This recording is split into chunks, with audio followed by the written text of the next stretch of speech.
Halo teman-teman Latsar, selamat datang di podcast ASN Cerita. Senang banget bisa kembali nemenin kalian hari ini. Semoga kalian dalam keadaan sehat dan tetap semangat menjalankan tugas ya. Di episode kali ini kita akan membahas topik yang sangat penting, khususnya buat kita sebagai ASN, yaitu netralitas ASN dalam kontestasi politik. Kenapa topik ini penting? Karena ASN ini punya posisi strategis dalam pemerintahan.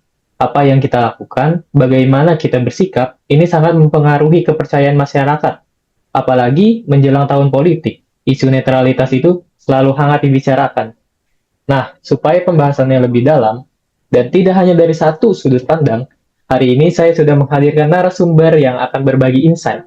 Halo, selamat datang. Silakan perkenalkan diri. Halo, terima kasih sudah mengundang. Perkenalkan, aku Verosyta, senang sekali bisa hadir di podcast ini dan berbagi pandangan tentang pentingnya netralitas ASN dalam kehidupan berbangsa dan bernegara. Selamat datang Vero. Terima kasih udah meluangkan waktunya. Langsung aja ya. Kita masuk ke pembahasan. Pertanyaan pertama. Sebenarnya apa sih yang dimaksud dengan netralitas ASN? Mungkin masih ada teman-teman yang belum paham batasannya. Baik, aku jelasin ya. Secara sederhana itu, netralitas ASN adalah sikap tidak berpihak dari segala bentuk pengaruh, terutama dalam urusan politik praktis. Nah, artinya itu, ASN tidak boleh terlibat dalam kegiatan politik seperti mendukung calon tertentu, ikut kampanye, menjadi tim sukses, atau memanfaatkan fasilitas negara untuk kepentingan politik. Nah, kenapa ini penting? Karena ASN itu adalah pelaksana kebijakan publik. Kita bekerja untuk semua masyarakat, bukan kelompok atau kepentingan tertentu. Kalau ASN tidak netral, maka pelayanan publik berpotensi menjadi tidak adil. Jadi memang bukan sekedar aturan ya, tapi menyangkut keadilan dalam pelayanan juga. Nah, Vero, apakah ada dasar hukum yang mengatur netralitas ASN?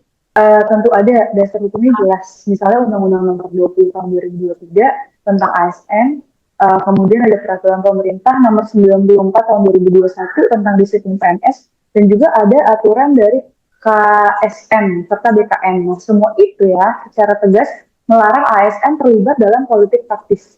Bahkan sanksinya pun berjenjang, bisa sampai teguran lisan, tertulis, bahkan pemberhentian tidak dengan hormat. Jadi bukan main-main ya. Wah, sampai seberat itu ya sanksinya. Berarti ini serius. Lalu, Vero, kalau kita lihat di lapangan, menjaga netralitas itu tidak selalu mudah. Apa aja sih tantangan yang sering dihadapi ASN dalam menjaga netralitas? Tantangannya cukup beragam. Aku ingin sebutkan beberapa ya. Yang pertama itu ada dari media sosial. Sekarang ini aktivitas digital kita itu sangat mudah terlihat. Hal-hal seperti menyukai, membagikan, ataupun mengomentari konten politik meskipun cuma sekedar like, itu bisa dianggap sebagai bentuk keberpihakan. Jadi banyak ASN yang terjebak karena nggak hati-hati bermain medsos. Nah, kedua itu tekanan dari lingkungan kerja. Kadang ada ajakan dari teman sejawat atau bahkan tekanan dari atasannya untuk mendukung pihak tertentu. Nah, ini sangat sulit karena menyangkut hubungan kekaryaan kan. Nah, ketiga itu ada faktor kedekatan pribadi. Misalnya ada keluarga, saudara, atau kerabat dekat yang terlibat dalam politik praktis sebagai calon atau tim sukses. Nah, secara emosional, pasti dari kita tuh muncul dorongan untuk membantu atau mendukung.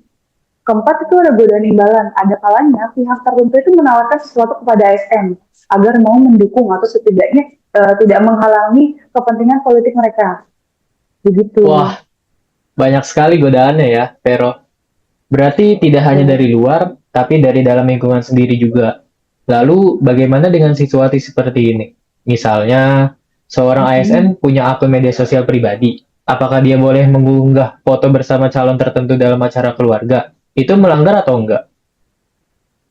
Izin jawab, pertanyaan bagus sekali dari Adit. Prinsipnya, ASN itu harus menghindari segala bentuk aktivitas yang dapat menimbulkan interpretasi publik bahwa kita tuh berpihak. Jadi kalau foto bersama calon tersebut diunggah ke medsos, apalagi diberi caption dan kesan mendukung, maka itu sudah masuk kategori pelanggaran netralitas ya. Nah, bahkan jika hanya foto tanpa caption, publik bisa berasumsi ada kedekatan politik.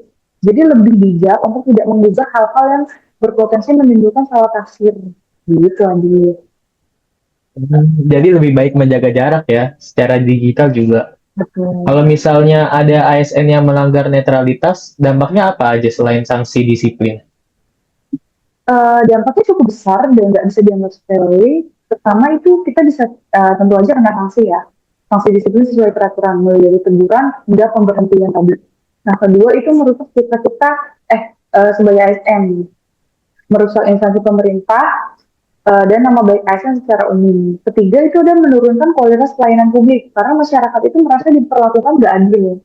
Keempat, dalam jangka panjangnya itu bisa mengganggu stabilitas pemerintahan dan kepercayaan publik terhadap demokrasi. Perlu diingat ya, ASN itu tulang punggung birokrasi. Jadi kalau birokrasinya aja nggak netral, jadi proses politik dan pemerintahan itu kan bisa kacau, begitu kiranya. Wah, dampaknya luas sekali ya. Berarti menjaga netralitas ini benar-benar tanggung jawab yang besar ya, Vero. Betul. Vero, sekarang kita masuk ke bagian yang paling praktis. Gimana sih cara ASN tetap bisa menjaga netralitas di tengah berbagai tekanan tadi? Mungkin ada tips yang bisa dibagikan oleh Vero? Oh, tentu saja. Ada beberapa hal nih Adit yang bisa dilakuin ya oleh ASN. Aku coba rangkum. Itu yang pertama, ada pahami aturan yang berlaku. Jadi, dengan memahami aturan itu, kita tuh tahu batasan mana yang boleh dan tidak boleh dilakukan. Jangan sampai melanggar karena kita tuh nggak tahu. Kedua, itu kita harus fokus pada tugas utama sebagai pelayan publik.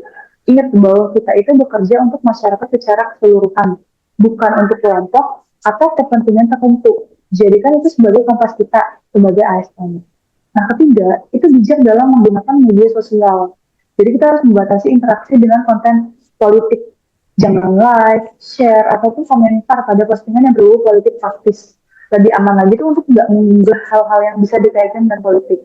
Nah, selanjutnya itu dia berani bersikap tegas. Jadi kalau ada tekanan atau ajakan dari rekan kerja, atasan, ataupun pihak manapun yang melanggar prinsip netralitas, ASN itu harus berani menolak dengan santun. Sampaikan bahwa kita itu terikat sama aturan dan tidak boleh melanggar. Kelima, itu tanamkan komitmen moral ya. Ingatlah, kalau kita tuh ASN mengabdi kepada negara, bukan kepada individu atau partai. Jadi netralitas adalah bentuk loyalitas kita sebagai ASN kepada NKRI dan Pancasila. Wah, lengkap sekali, Vero. Saya jadi ingat, kadang ada ASN yang beralasan, ini kan di luar jam kerja, jadi bebas dukung siapa aja. Itu boleh nggak? Itu mitos yang keliru. Jadi netralitas ASN itu nggak mengenal jam ya. Jadi status ASN kita tuh melekat 24 jam. Jadi meskipun di luar jam kerja, jika seseorang ASN terlibat dalam kegiatan kampanye, memasang atribut politik, atau menghadiri deklarasi calon, itu tetap aja dianggapnya sebagai pelanggaran. Jadi betul-betul harus steril dari aktivitas praktik politik ya. Lalu, bagaimana dengan hak pilih ASN dalam pemilu? Apakah memilih di bilik suara itu diperbolehkan? Oh, kalau untuk memilih hak suara ya, itu boleh. Jadi hak pilih ASN itu emang dijamin undang-undang kan. ASN tetap bisa memberikan suaranya di TPS pada hari pemungutan suara. Yang nggak boleh itu yang tadi melakukan kampanye, sosialisasi, atau upaya mempengaruhi orang lain untuk memilih calon tertentu. Jadi bedain ya antara hak pilih pribadi yang dijamin kerahasiaannya dan aktivitas politik yang terbuka dan mempengaruhi publik. ASN itu boleh memilih, tapi nggak boleh mengajak orang lain untuk memilih calon yang sama. Begitu. Jadi intinya ASN boleh mencoblos, tapi jangan ajak-ajak, paham ya guys? Nah, Vero, sebelum kita akhiri, mungkin ada pesan penutup untuk teman-teman ASN yang sedang mendengarkan? Pesan dari aku sederhana ya. Jadi netralitas ASN itu bukan hanya kewajiban, tapi juga bentuk loyalitas kita kepada negara. Dengan menjaga netralitas, kita tuh ikut berkontribusi menciptakan pemerintahan yang adil, profesional, terpercaya. Aku juga ingin nambahin satu kutipan. Seorang ASN yang netral bukanlah yang tidak punya pilihan, tapi yang memilih untuk mengabdi kepada semua rakyat tanpa terkecuali. Wah, bagus sekali itu, Vero. Terima kasih banyak atas penjelasan yang sangat insightful hari ini. Saya rasa teman-teman semua jadi lebih paham tentang batasan, tantangan, dan cara menjaga netralitas ASN. Semoga obrolan kita bisa menambah pemahaman dan jadi pengingat bagi kita semua. Akhir kata, saya sebagai moderator pamit undur diri. Sampai jumpa di episode berikutnya di podcast ASN Cerita. Tetap profesional, tetap netralitas, dan tetap melayani. Sampai jumpa.